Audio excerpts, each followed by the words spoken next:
Energy Switch is the popular point-counterpoint show where two leading experts with different perspectives discuss the most pressing energy and climate issues in the news today. Next on Energy Switch, we'll wrap up our discussion on China. Funding for Energy Switch was provided in part by the University of Texas at Austin and by EarthX. In part one of this episode, we talked about China's position as the world's leading energy producer and consumer, especially in the areas of coal and solar panels. Now, we'll talk about China's oil consumption.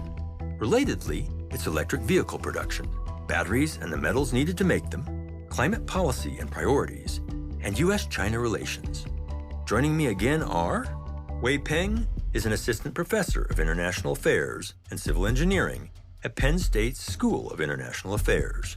She got her PhD at Princeton with postdoc studies at Harvard.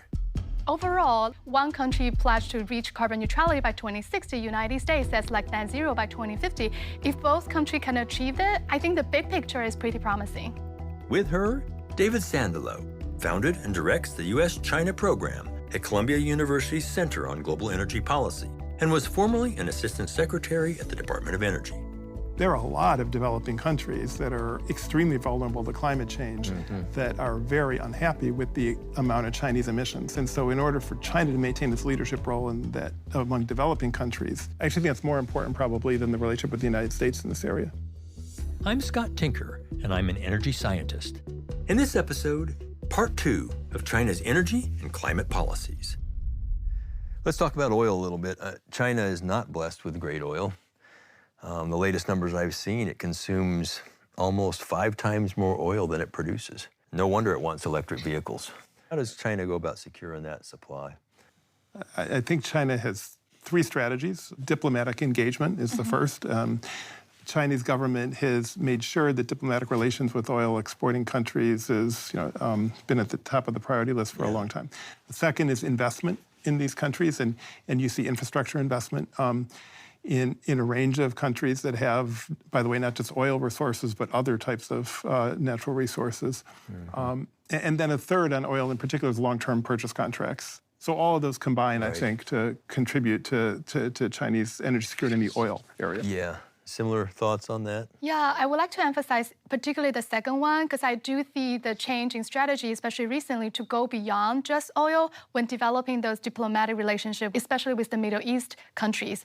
So if you're looking at the deals these days, it's not only about the oil, it's also about the infrastructure investment, technology transfer. And I think that is a very strategic move of the government so that there will be a strong, to broaden and deepen this relationship between the countries. China's done a brilliant job, Belt and Roads and other initiatives of giving infrastructure in return for critical minerals and other kinds of things we've already talked about. How's that happened, and can it continue? You know, there was a time when there was huge investment along the Belt and Road Initiative, but I feel that recent years China started to take a more strategic and more cautious view at all those investments. Of course, we need to see what will happen after COVID, but there was a lot of concerns about the credibility and how people can actually get the money back in the long run from those investments. And that's also why I think that the infrastructure resource might not be the way moving forward either. Right. Africa particularly, you're starting to see some pushback. I think there has been a lot of pushback. So like more recently, if just talking about this infrastructure for resource, there has been a lot of pushback from the DRC, the Democratic Republic of Congo, to revisit the deal they signed with China a while back.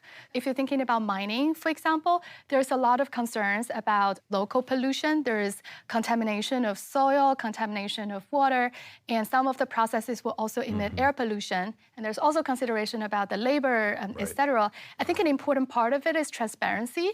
Because a lot of those deals, it wasn't too transparent who is going to get what. And now as this partnership went on, people started to revisit it and see like what exactly we're getting out of this. Right. Let's think about that though. So a lot of these things are for building panels or turbines, but mostly for batteries, a lot of the battery electric vehicles. So what's China doing broadly in the electric vehicle space, Wei? China is the largest producer and also largest market for electric vehicles.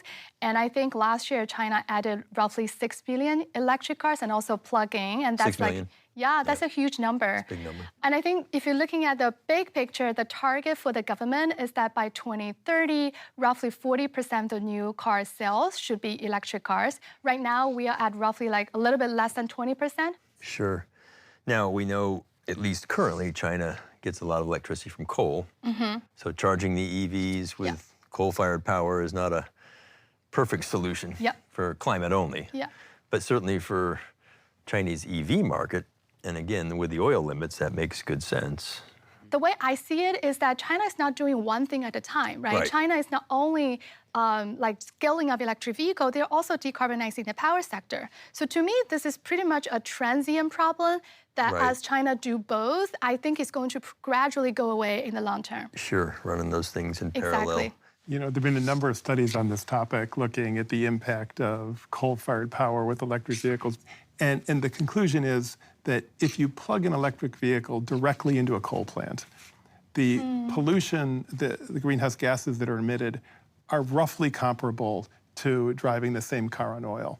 And that's because an electric motor is so much more efficient than an internal combustion engine.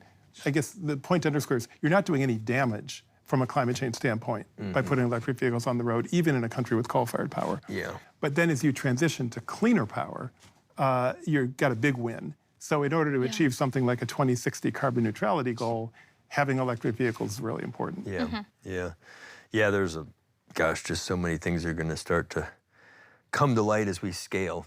But talk about that impact, that EV impact. When China, 6 million, I think we have 18 or 19 total EVs in the world today. So that's almost a third of them that they made last It's almost year. half. Almost half of the electric vehicles in the world are in China today. Are in China. So how does that impact the global market for EVs? China's in many ways the center of the global market for EVs today. I mean, absolutely. I mean, there's followed closely by the EU. Right? Well, yes, but by the way, the growth in the past year has been amazing. But I mean, there's a much higher percentage of EVs in Norway, which has always been the leader on this. But it's a tiny country, obviously. The size of Houston. But China is driving a lot of the market here, and by the way, Chinese investment in public charging infrastructure far surpasses anywhere else. And it's very interesting to see the different types of vehicles that have gone electric in China. I think that's happening in the U.S. and Europe as well. But China's probably a step ahead. Right. So it kind of brings us back to this challenge of minerals and rare earth elements. And so let's just start with what are they? You know, what are critical minerals? What are rare earth elements, and why are they so important? Yeah, so as we transition from fossil fuel to low carbon technologies, we will also transition from a fuel-heavy economy to a mineral-heavy economy, just because those low carbon technologies use more minerals. If you're thinking about power transmission grid, we need copper. If you're thinking about, for example, batteries and EV, we need like nickel, lithium, cobalt. If you're thinking about, for example, wind turbines, we need rare earth elements. So the importance of mineral will only go up. It is true that if there are only a handful of countries like China, DRC, for example, are the major suppliers, then we're going to see much more short-term price fluctuations and supply shortages. But I do think that if you're looking at the big picture, I'm not that worried about this like whole shortage thing for two main reasons. One is that these minerals are not really rare, even though rare earth element, this name is a little bit misleading. If you're really looking around the world, we do have enough reserves. And it's also more geographically diverse compared with fossil fuel. The key thing here is really about the timing, right? Because we need like sometimes decades to really get that reserve into the production mode. So can we get those resources on board quickly enough so that we don't worry about this supply shortage created by China and DRC.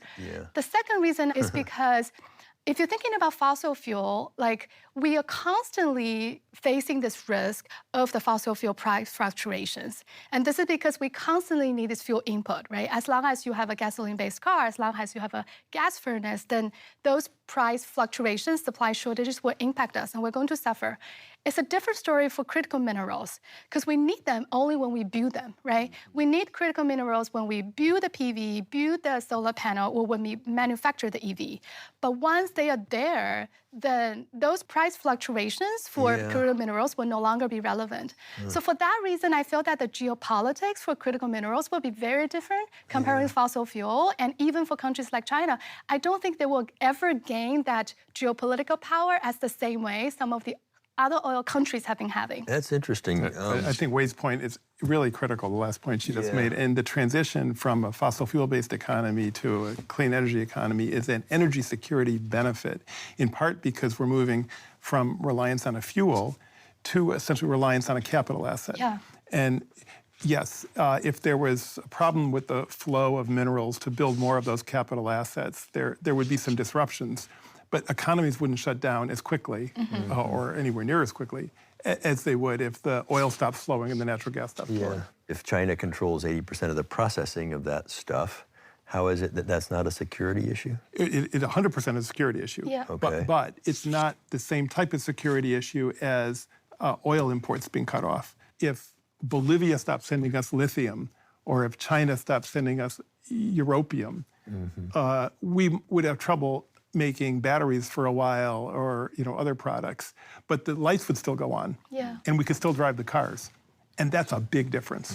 Yeah, so just to be clear, I think I don't want to understate those short-term challenges because they're real. And I think in the next 5 years or so, there is unlikely we're going to shift away from like China or DRC for those supplies, exactly because, discovery of mine and making sure that we get the production takes a lot of time.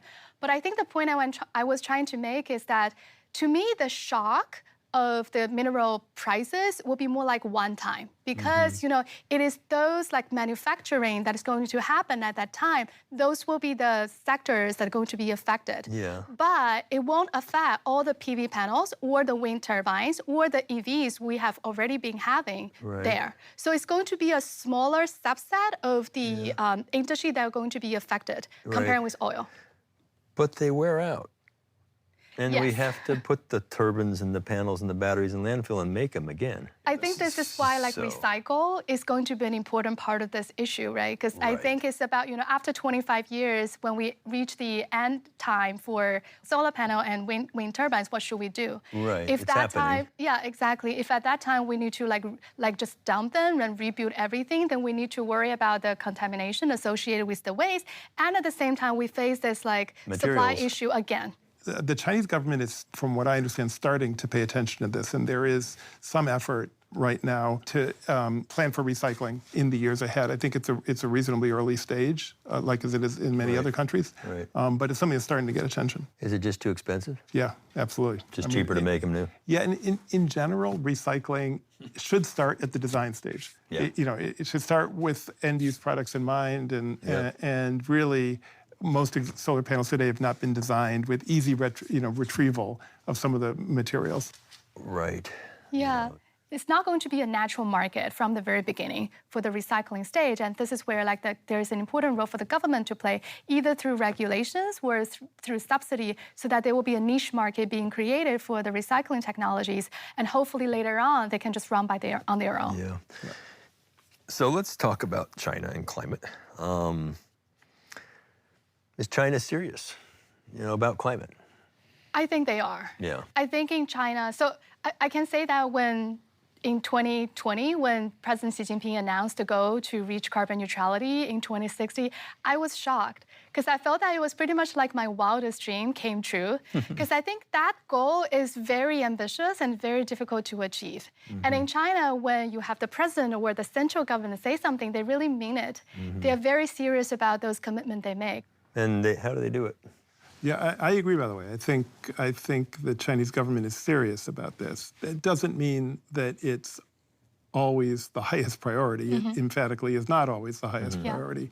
But it is a genuine goal that there's a variety of policies that help promote. Yeah.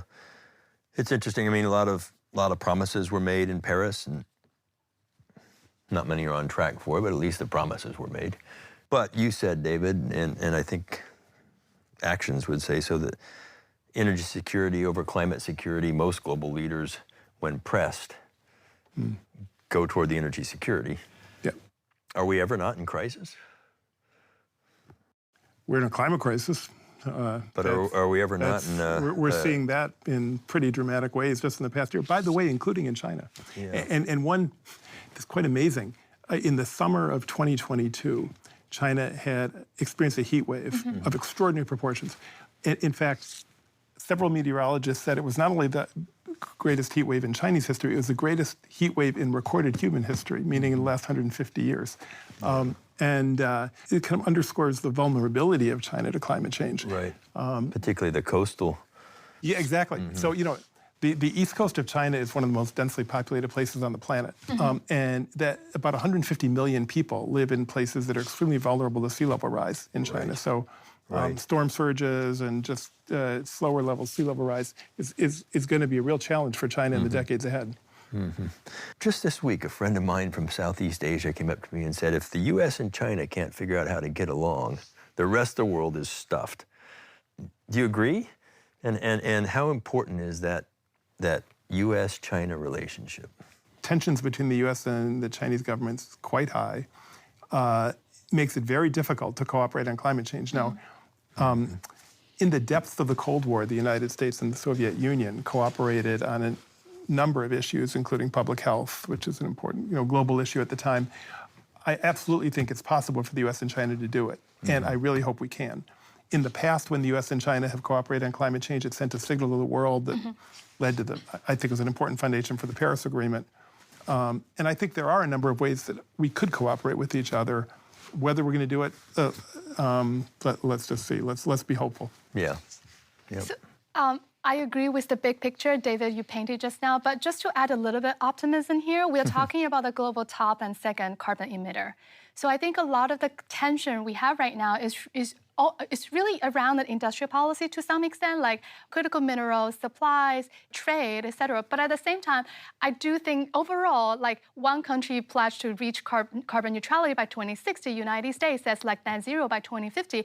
If both countries can achieve that, I think the big picture is pretty promising. Yeah.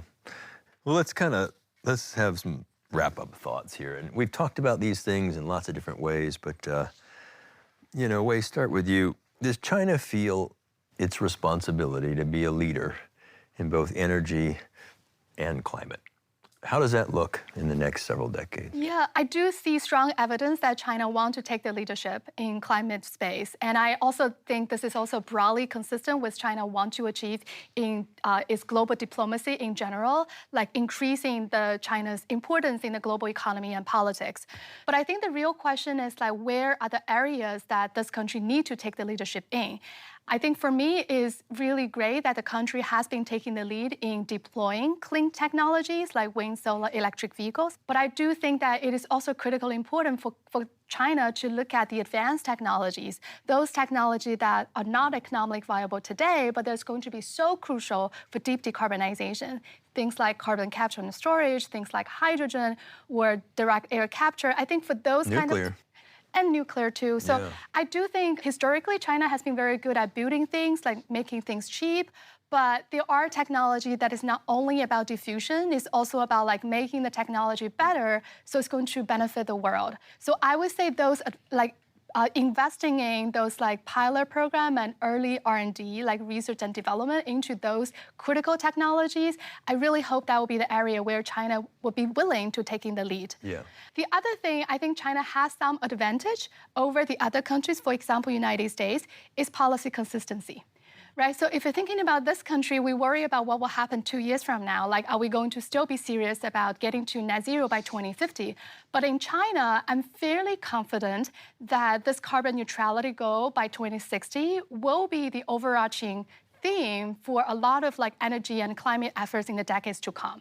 And I think that policy consistency is critical, not only to make sure that the investors and the companies are going to be engaged, but also in terms of like how other countries will see China's leadership and go along with China to take decarbonization in a more serious way. Same question, David. I think China's a reluctant leader on climate change. I think from conversations I've had, with government officials and others in China, they often say, look, you are the ones who put all this heat-trapping gas in the atmosphere. Although we led last year, these gases stay in the atmosphere for a century or more, and almost twice as much of the gases in the atmosphere come from you than from us. And so we shouldn't have to lead on this issue.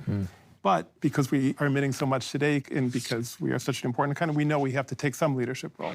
Right. When President Trump withdrew from the Paris Agreement, President Xi Jinping then went on the world stage and said the United States needs to be a responsible stakeholder, essentially, in the global economy and position China as a leader in that context. But my perception was it was always quite reluctant.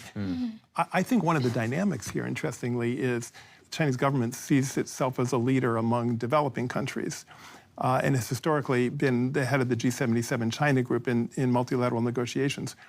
There are a lot of developing countries that are extremely vulnerable to climate change that are very unhappy with the amount of Chinese emissions. And so in order for China to maintain its leadership role in that among developing countries, it needs to take a proactive stance in addressing this. I think that's one factor for the Chinese government. I actually think that's more important probably than the relationship with the United States in this area. That's an excellent point.